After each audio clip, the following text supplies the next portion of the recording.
The following podcast is part of the Underdog Sports Podcast Network. For advertising information or to find more great podcasts, visit us at www.theunderdogsports.com and follow us on Twitter at RealTheUnderdog. Okay. Well, just for the record, we got the sunny in Phoenix too. 52 to.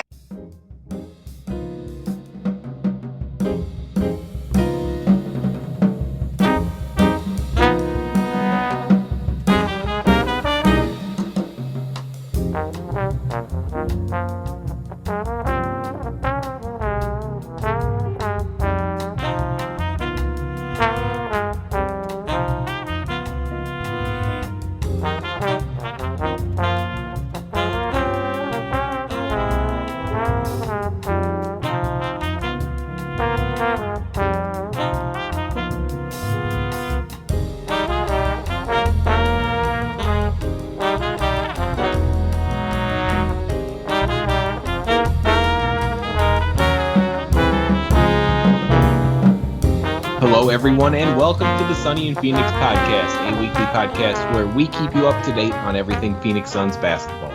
My name is Charlie Erling, and as always, I'm joined by Mitch Krmpotich. I don't know about you, but I feel good.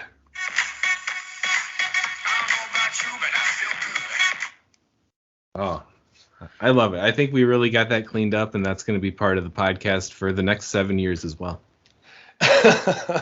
And it's nice because it's genuine today. Well, hey, about the Suns at least. Aside from feeling sick, I do feel good about the Suns. Yeah. Me and you, the podcast injury report has been rough over the last month or two, similar to the Suns. It has. Yes, it has. We're all banged up. All right. This week on the episode, though, we'll be talking about, maybe we are the best team in the NBA after this nice little 4-game winning streak. Then we'll talk about the returns of Chris Paul and Cam Johnson, a little Matt Ishbia, the new owner. We'll talk about him a touch and the trade market. It's funny because our last episode was titled something along the lines of Suns continue to slide into 12th seed, because that's what happened the last time we recorded, literally less than a week ago. Yeah. And now this episode is probably going to be called "Are the Suns the Best Team in the NBA?" So, yeah, it's we've got a lot of swings here. But speaking of swings, shout out to our bet question from last week. The tide has turned. We were guessing Cam Johnson points against Charlotte. I guessed 20. Chuck, you guessed 14.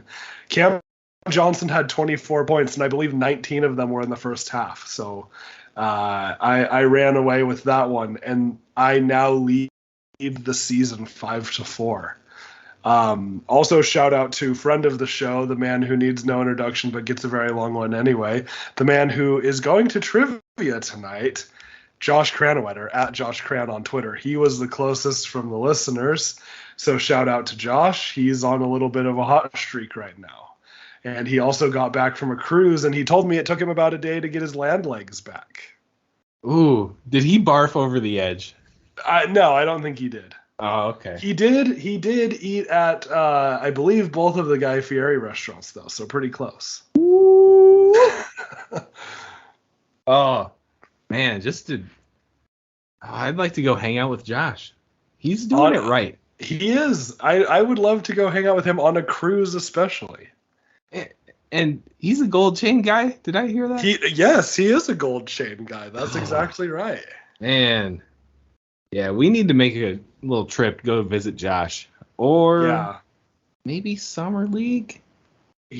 So he asked me about Summer League a while back, and I said I can't think of my schedule that far ahead at this point, but not to rub it in or anything, but I will be seeing Josh in about a month. I'm going to be in LA for a conference. LA. So I will be seeing him. About a month from now. So, maybe if you want to pop over, you can. I might, but maybe Summer League, the boys. Maybe I know. Yeah, we do need to start thinking about it. Maybe. We'll see. Okay. let's get into the episode, though, and let's talk about this little hot streak that we're on. So, 4-game winning streak. That's the third time we've been on this long of a winning streak all season. And a big part of this is getting a couple guys back in Cam Johnson and Chris Paul, because we've seen what Cam has been doing in a hurry since returning to the lineup. It has been such a relief. I want to give a shout out to, I got to figure out who did this. You sent me the video of Mikal Bridges' reaction to all of the injured players coming back, and it's the final scene, or one of the final scenes from Lord of the Rings when Frodo wakes up and Gandalf's there and everything. Shout out to user Hi Thaso on Reddit. That was hilarious, and I think that was very accurate as to what it was like. Mikal has got some relief, and he's been playing very well as he's slowly starting to get this relief. So it's been very nice to have a somewhat healthy team. Right, and Mikal on a nice little streak of 20-point-plus games there. I think it was 4 or 5. But came up a little short, only had 18 last game. So Mikal definitely stepped up as a scorer. I know I had a little bit of gripe about him last episode, or maybe 2 episodes ago, but the consistency has really stepped up for him lately, and he's just been getting buckets and playing that defense that we like to see too. Yeah, nothing to complain about from him. He has been very good. And it's just wild. I mean, we're above 500 again, and just like I said, like we were the 12 seed, and we moved all the way up to the 5 seed for a second, and now back to the 7 seed. But all of these teams are separated by like half a game. So the West is. I actually think the West maybe isn't quite as strong this year. Just overall, the good teams are very good, but the middle of the pack teams, including us, it's just up for grabs. It's anyone's conference, really. Yeah, and I'm just really happy that we're back in the top half of this mix now, because spirits were pretty low there for a while. Yeah. Oh yeah. The 12 seed, that was just so hard hitting, and then all of a sudden, we go on this little streak. And another part of this streak, though, it has to be so nice for everybody else on the roster when Chris Paul's back on the court. Yes, and playing like himself too. I think this is the best Chris Paul has looked all season. He looks more under control. I'm just really hoping he can maintain his health. I think that's going to be the biggest question for him for the rest of the season. Yep, true. And, as a leader, he had to sit there and watch his guys struggle for weeks without him, without Book, everybody else banged up too. You got to think that he takes pride in coming and righting the ship a little bit, and he's definitely on par. Yeah. That's right. He definitely does. He even said in his post-game interview the other night, he said, "I hate watching basketball." Like that's a great way of putting it, because he just wants to be out there so badly. That's kind of funny if you think of him, like everybody pegs him to be a future coach. How long will he have to be, if he plays for a few more years, man, which he maybe could, who knows? Mm-hmm. I don't know. It's going to be tough for him to hang it up and start coaching, though, is what I kind of foresee. I agree. Oh, yeah. No, I think he's kind of like a Brady situation, minus the championships, I guess. But yeah, just playing forever and having a hard time giving it up. Yeah, and maybe he finds a role in some organization. Maybe it's the Suns, where he pretty much practices with the team, but he's a coach. Yeah. Some guys do that, more like the player development type coaches, but right. I could see Chris doing something like that, no doubt. Oh yeah. Probably not in New Orleans though. Probably not, no. It's so weird how much they hate him. That is weird. It's very OKC. I can see OKC. There are some pretty fond feelings between. Oh him yeah, and totally. for sure. Or us. I think that'd be cool for him to stay here in Phoenix. Absolutely. And having, I don't know, the bond that he has with Book and even Monty, and that could be cool. Oh yeah, I'm sure we'd welcome him with open arms. We'll see how we handle that partially guaranteed contract next year. Well, yeah, that's a good point. Yeah. That will be fun to see how that goes down. We'll see how new owner Matt Ishbia handles that partially guaranteed contract. Right, and some news about Ishbia. It sounds like he will definitely become the owner, have everything properly transferred to him before the trade deadline. And the tweet from, I think it was Woj and Baxter, was that? Yeah, I think so. I think Baxter Holmes was the first one on this one. Okay, so it sounds like within 2 weeks, which means that would be the day before the trade deadline at the absolute latest. So who knows what that exactly means, but hopefully it means a trade will be coming by then. And that's plenty of time. 1 day is plenty of time in the NBA. You know how many mortgages that guy sells in a day? Exactly. He'll be fine. A trade. Yeah. And I mean, we know that a lot of teams wait until the 11th hour to actually make a decision on things because they want to see what the best possible return could be. So, no, I'm definitely hoping he has more than 1 day. But the fact that it could happen February 8th or earlier is very encouraging. For sure. And then on the topic of trades, let's talk about a little of the news that we've been hearing that, regards the Suns. And Rui Hachimura was recently traded to the Lakers, and the Suns were kind of connected to him for the last few weeks now. And, the guy goes for Kendrick Nunn and 3 second-round picks. And you think... Yeah, I mean, first and foremost, go Zags. But that was so disheartening to me. I just think about, how little that is for the Lakers to give up. And Rui would be a player that would fill a role for us. I know he's not, the most amazing player, but he's pretty fine, And we could do with pretty fine right now. I think he'd be a perfect replacement for Jay. If that could have been Jay and 3 second-round picks, I would have been just fine with that. Yes. No, I would have too. I think that would have been amazing. Yeah, it's just very frustrating that the Lakers got him for less than what you just described. Kendrick Nunn has been awful. Yeah. So, yeah, I was pretty frustrated by that. I mean, this is all the rumor mill, but people are saying James Jones is kind of difficult to trade with, and, he would rather stand pat than have to compromise. And, I mean, who knows how true that is? I think it's definitely more complicated than that, but I don't know. This was just a disheartening trade. When I saw that, I was like, wow, we could have offered more.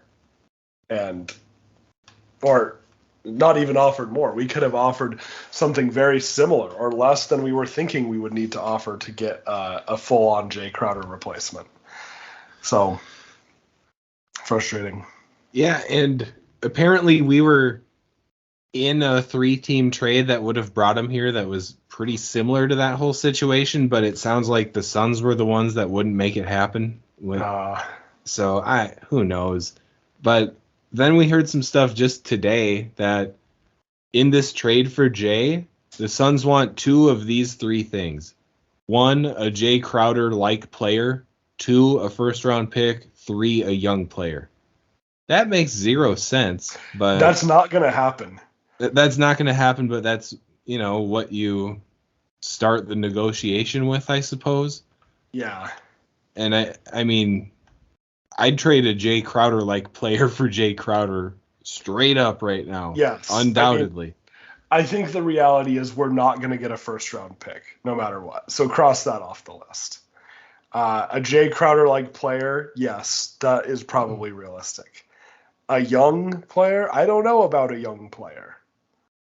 Maybe one of those two. Maybe a young player like someone who really isn't panning out. It probably won't be anyone who has a whole lot of potential. So I don't know. I mean, the thing I keep hearing, the name that I keep seeing thrown around that I despise is Grayson Allen. Please, no. Please. I would rather Jay sit the rest of the year than trade for Grayson Allen. Yeah, I just don't see the fit either with, Shamet and Damian Lee and even Dwayne Washington, who Grayson is better than, I hate to even say. But, I mean, we have enough depth at the backup 2 guard. He's not a great ball handler. He's not going to play the 3 much, even though I guess Damian Lee plays a little bit of the 3. I just don't like it. And the guy's a dick. Let's just be honest. No Right. one wants him on the team. Right. I don't know if he has any beef with any Suns players. I don't think he's pulled any cheap shots on any of us that I can think of, but just There's kind of plenty of time. Yeah, but yeah, that would be a bad look bringing in Grayson Allen for Jay. Yeah, and he's just not good. All the extracurriculars aside, I don't want him. No, So Jay was a fine fake tough guy for us. right. I don't Yes. need Grayson Allen trying to fill that role. Right. I know. So yeah, I don't know. I mean, they say the Bucks are interested in Jay, but who else would they even be willing to give up? Yeah, that's what the interesting thing is, and that's where a 3-team trade just seems to make sense. Yeah. Something has to come from somewhere else if they want Jay that bad. I don't think we're out here hunting for first-round picks either. I mean, No. We know James Jones doesn't really like the draft that much. right. And I think we even heard some news that we would be willing to trade our first-round pick for an upgrade as well. So, yeah, I don't see a ton of want or need for more first-rounders.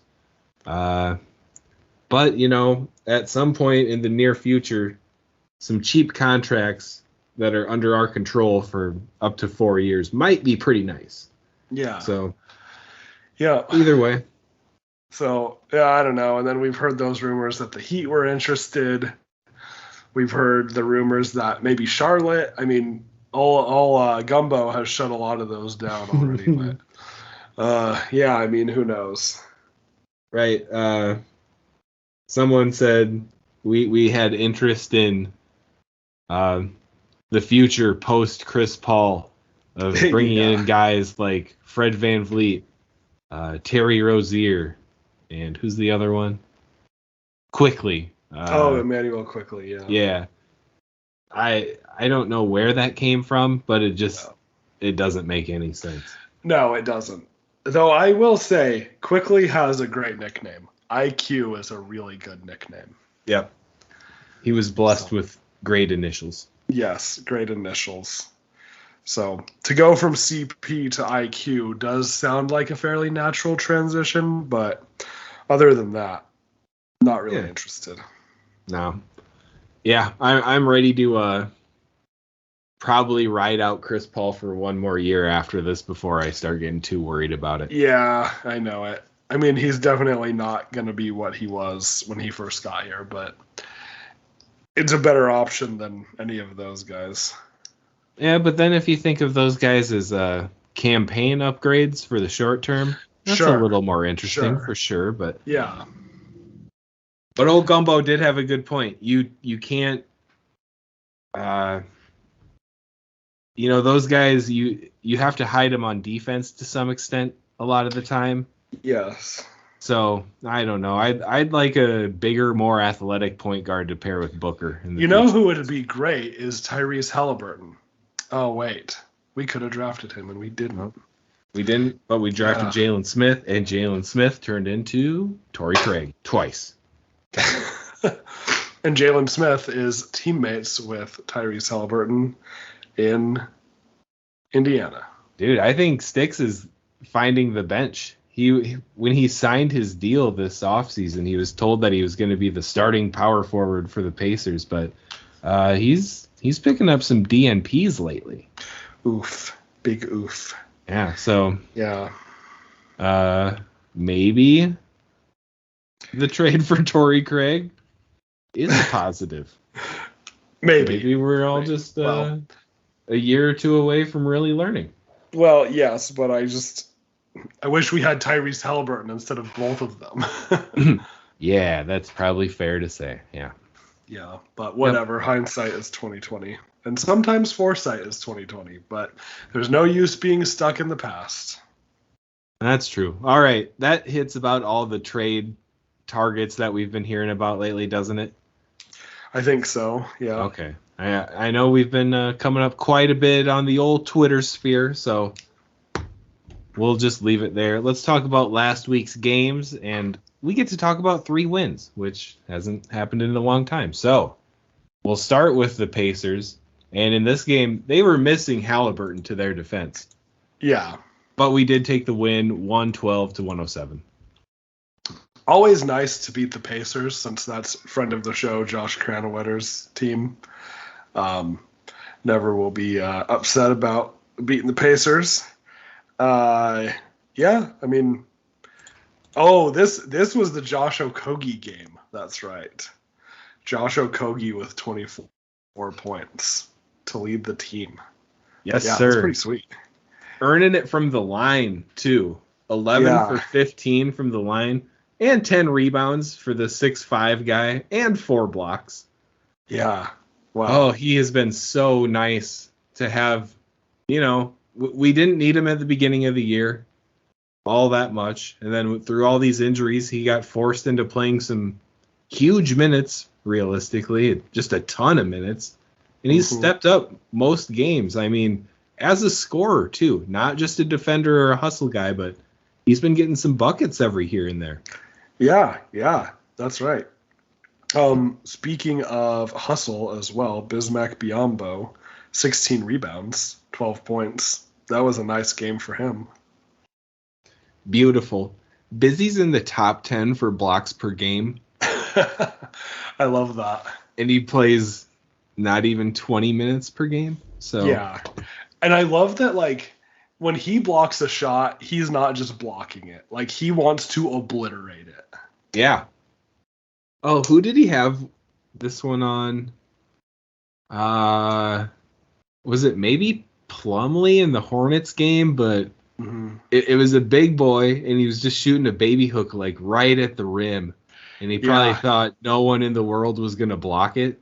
Right. But Busy just teleports upwards 45 inches and smacks it away. Yeah. Like, before it was even possible to be goaltended. Like, it was clearly not a goaltend. Yes. Man. Yeah, that was pretty awesome. And we found out that he calls Mikhail small boy. Yeah, that was pretty funny. Okay, was that Dwayne Rankin? Yes, it was. Uh-huh. That was hilarious. He was interviewing Mikhail, and then Busy chimes in a few times, and there's some back and forth. Go check that out on Twitter, because it's very funny. If you were worried about the locker room, seems like the boys are doing all right when it comes to keeping it together through that streak. And I want to also give a shout out to Dwayne Rankin. He's quite the reporter. I know it was tough when, who was it before him? Was it Paul Coro? Yeah. When he left, I know a lot of us were kind of disappointed. But I like Dwayne Rankin's style. I like the way he connects with the players on just more of like a human level. I've really enjoyed a lot of his reporting, especially this season. So got to give a shout out to him. And then Kellen is just a goofball, and we love Kellen. Yeah. Yep, good old Kellen. His tweets make me like shake my head but laugh. Yeah. You know? Uh-huh. I appreciate his game there. Yeah. Oh, totally. All right, so Mikhail with 22 in this one on his streak of 20-plus games, 20-plus point games, just huge for us. And, a couple guys in double figures off the bench, Jock Landale with 10 and 10 rebounds for the double-double. Saban Lee with 12, 4 assists, 4 boards. He's been great. Yeah, I mean, I don't know how we don't sign him for the rest of the season. Yeah, I was thinking about that and what kind of goofiness we might have to do to make that happen. Could we potentially bring up Dwayne Washington and sign Saban to a two-way, which would reset? Oh. It would obviously allow Washington to play out the rest of the season, but then Saban Lee would probably have enough games to play out the rest of the season as a two-way player. I don't know how that works. I don't know exactly either. The two-way stuff is a little tricky, but yeah, I mean, that would be great if that were an option. Yeah, that was ticking in the old dome this morning, and I think that I might have just solved world hunger right there, Yeah, there you go. We'll see. All right. So, nice W against the Pacers, and then we play the Memphis Grizzlies, who we've been throwing haymakers back and forth with the Grizzlies this year. Yeah, I think we spanked them on their home court. They spanked us on our home court. Then the next one, they slaughtered us twice. We slaughtered them once, and then we snuck out this win by 2. Yeah. After being up, what was it, 25, 26 at halftime? Yeah, nearly 30 at points, yeah. Yeah, we just let them right back in, and it was terrifying the entire second half of that game. But it was.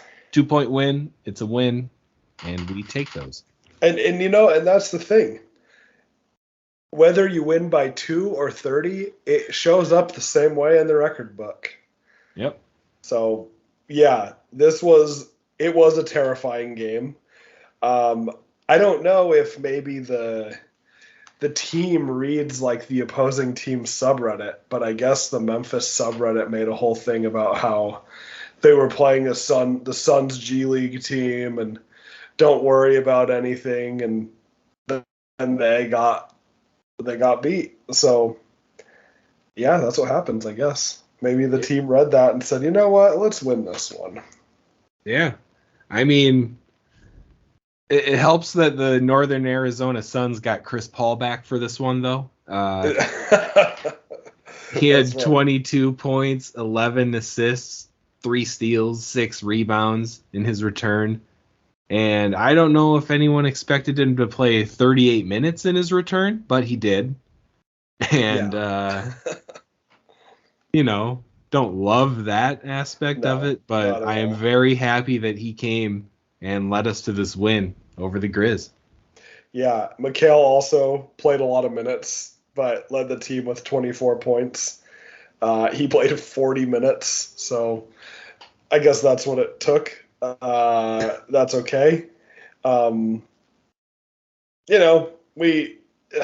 fine with that happening to Mikhail more than Chris Paul, but still want to be careful. Mikhail is an Iron Man. He's one of those guys who never sits out, but I just want it to stay that way. Like, we don't have to destroy him. Yeah, I'd like to see a sub 30-minute night for Mikhail, like once a week or something, maybe. That would be really nice, but we're just not in that position right now. We have to get everything out of Mikhail every night without Booker. Yeah, and we'll get there. But yeah, I mean, this game is actually a great example of why the NBA doesn't just come down to the fourth quarter. It may seem like that's what happened here, but the reality is the first half was like the most important part of this game. The Grizzlies score 18 points in the first quarter, 19 in the second, while we score 32 in the first and 30 in the second. Not like amazing numbers from us, just like very bad for them. Then in the second half, they go off and we are able to just keep it at a nice round 25 in each quarter. So without that first half, this is not even close. So it goes to show the importance of getting off to a good start and having a lead and trying to maintain it. We know no lead is ever safe with the 24-second shot clock. Eddie Johnson reminds us in every single game, but it's very true. It is. And in games like this, like a 2-point win, it makes you realize how important every bucket was in the game. Because look at Torrey Craig, 20 points, 4 for 6 from downtown. Rare 20-point game from Torrey Craig, you know. That was huge. And then Dario off the bench, 14 points, 8 rebounds, 4 assists, 3 steals. Are you kidding me? I mean, I've had plenty of things to say about Dario, and I feel bad about him now because he's coming back to life right now. And I mean, in the Hornets game, as you called him on Twitter, he was looking like Magic Johnson. Yes. Yeah. Well, I mean, and this is the thing. I think people are calling him Magic Johnson at this point. And by people, I do mean me. Yeah. What he has truly been called is the connector. And I think he is really getting back into that role. He's looking more like himself. I think confidence plays such a big role in it too, because there were times where he wasn't getting a ton of run, even though he was pretty much back to full health. And I don't know, maybe it's just me looking into things too far, but you could almost see that he was down a little bit. Yeah, you could. No, I agree. But now, I mean, how can you be feeling down when you're doing this out on the court? You're helping your team win these games on a nice little streak, you know, digging yourselves out of this hole. Yeah, it feels good, and I'm just really happy that, you know, guys like Dario and Okogie, and even Saban Lee, who was, I don't know if he had a job at the time. He was probably in the G League or something, but you know, guys stepping up and helping the team win, and just makes everybody feel good. And I'm not going to be surprised if, you know, we're going to be without Booker for at least another week. I bet we're still winning games by then, and this is something turned in this team, I think. Totally. Well, and I don't know about you, but I feel good. Yeah. Love it. Okay. Bree, did you want me to fill it in? No. Okay. I just wanted that pregnant pause, as we said. All right. Let's move it on to the Hornets game, and this one, we could breathe a little easier in this one. Yeah. The second quarter got a little scary. We were up 21 at the end of the first, and you and I were gabbing, we were texting throughout the game. Yeah. And all of a sudden, I looked back up at the game, and it had gotten real close. I think it was down to 11 or 12. 10, I think, at one point. Yeah. They came right back in, but we turned it back on in the second half, and won this one handily, 128-97. Yeah, I'm glad we turned it back on. They're missing a lot. They're missing LaMelo Ball. I know I called him LiAngelo last night. I realized I got that wrong later. But they're missing LaMelo, and they're missing Kelly Oubre. And, you know, that doesn't help anything. So I feel kind of bad for Charlotte, but nice to get a nice, relaxing win. Right. And Cam Johnson, he was into that idea too, because he came out in the first quarter and just absolutely went off. Yes. Ended up with 24 points in only 18 minutes. We didn't even have to play him all game, which is so nice. 9 for 11 from the floor, though. 6 for 7 from downtown. Cam was feeling it. He's back. He couldn't miss. Yeah, it's very nice to see him getting back into his groove. Yeah, he's a big part of our scoring. I mean, I remember I said either maybe last week or a couple weeks ago, like, I don't expect a whole lot of change when he comes back. It's not going to be that impactful. But no, we did get Chris Paul back nearly at the same time. But Cam Johnson has made a big difference. Right. He's someone that the defense definitely has to worry about, and that is just not an option that we really had out on the court for the last month or two. So when there's multiple guys to worry about, you can just see how many things that truly opens up out on the court. I want to see him in the 3-point contest. Yeah. He needs to do it. I feel like I don't know. With his how smooth he is, it feels like he's just built to do a 3-point contest. Yeah. I think he could do really well. And like the size, we saw Karl Anthony Towns win a 3-point contest. Yeah, that's I right. think being a bigger guy can't hurt. You're closer to the rim. A little bit. And probably a little stronger than most guards. Yeah. Not saying Cam's a powerhouse by any means, but yeah, maybe. Yeah. But you do have to bend down a little lower to pick the ball up off the rack. That is true, yeah. Yeah. All right, Cam had 24 in this one. Then we have, again, Dario with another big game. 19 points, 8 rebounds, 3 assists, and a block. And probably the nicest pass I've seen this season from the Suns, which Jock Landale unfortunately blew the assist. Oh my gosh, it was beautiful. Yeah, Magic out there just doing his thing. Magic Saric. Yeah, he was definitely a highlight. I love seeing him succeed. So this was a great game. It was a lot of fun. Yep. Chris Paul, 14 points, 5 boards, 11 assists. And Jock, despite the missed blown assist, 15 points, 3 boards, 3 assists for him. 3 for 7 from downtown, which is, Jock's been struggling from downtown this year. I don't think he's shooting even close to 30% at this point. Right. But you still want him to shoot the open 3 because he has nice touch. It's, it's obviously a green light for him too because he put up 7 of them in this game. Well, and in a game like this, it's fine for him to shoot 7 threes in a blowout like this. Yeah, and man, again, Hornets are banged up and even if healthy, not anything spectacular.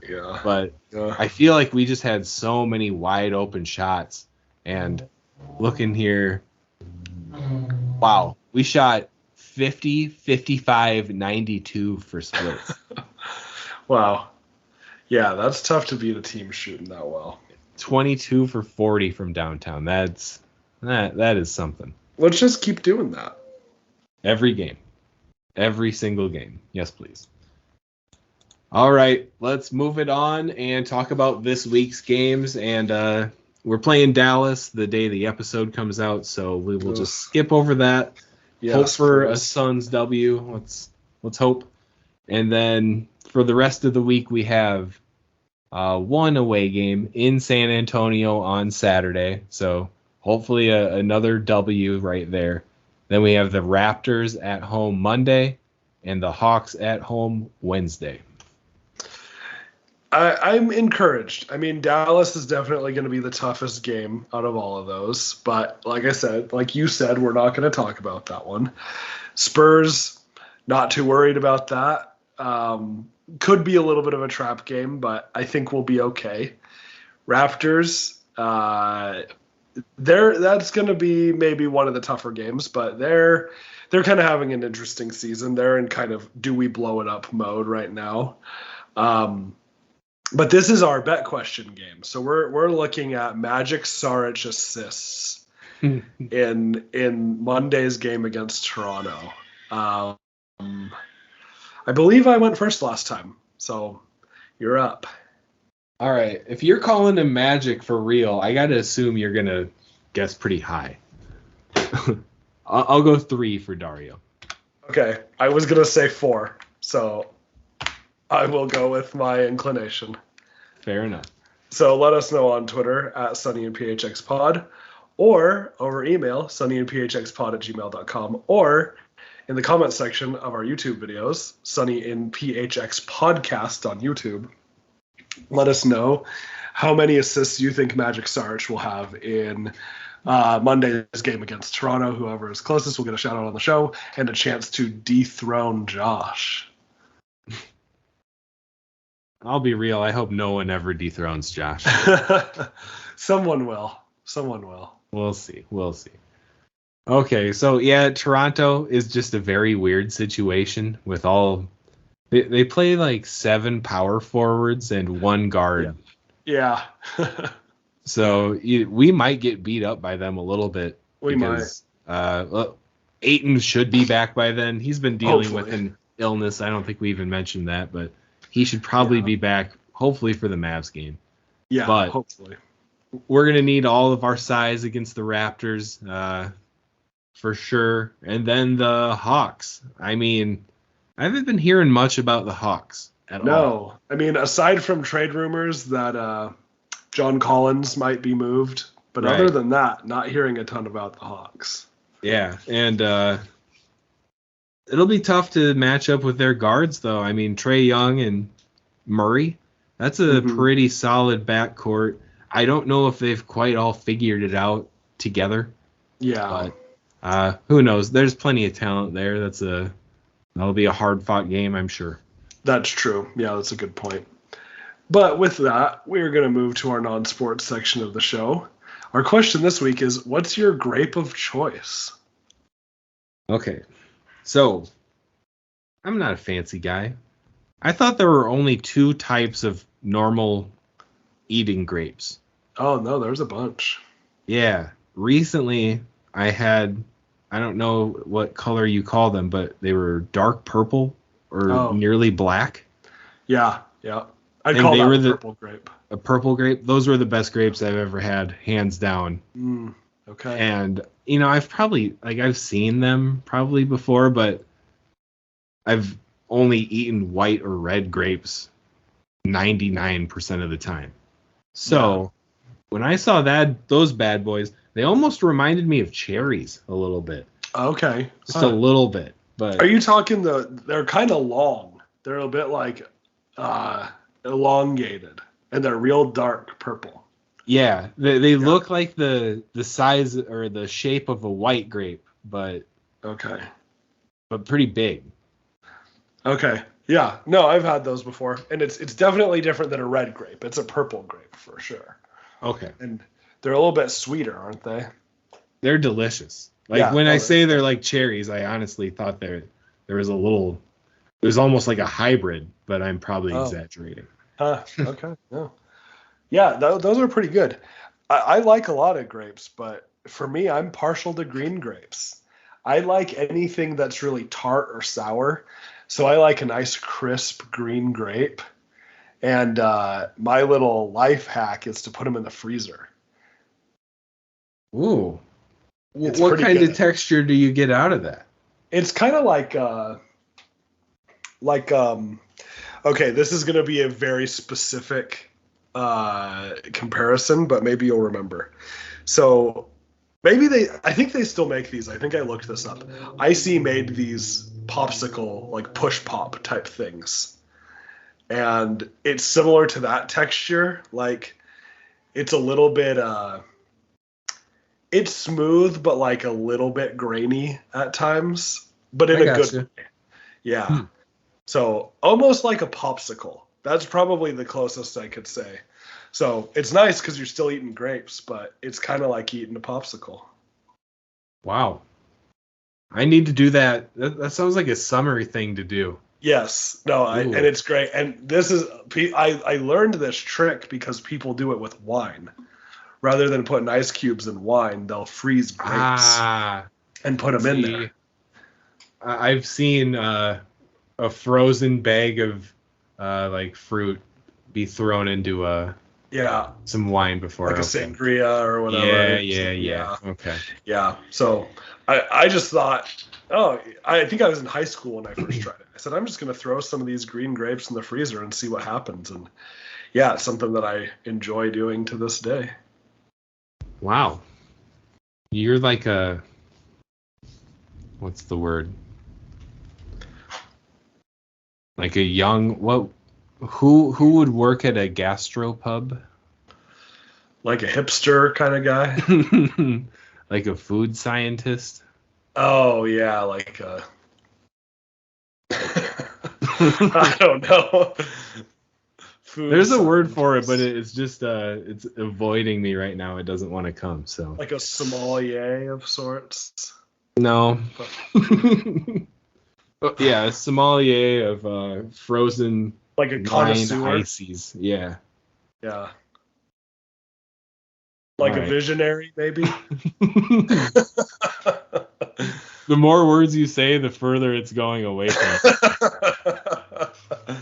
Oh. Yeah, whatever. Food scientist is probably the closest I'm going to get there, is what I was Okay. going. We'll probably think of it later. Later, yeah, more than likely. And it will definitely be after the show because this is where the show ends. We thank you guys for tuning in. Let's hope for another little win streak or to continue the win streak. Let's see a 7-game win streak. That gets you out of the play-in situation, I bet. That'd be nice. Yeah. All right, at Sunny and PHX Pod on Twitter, Sunny and PHX Podcast on YouTube, Sunny and PHX Pod at gmail.com if you want to email us. Thanks for tuning in. Go Suns.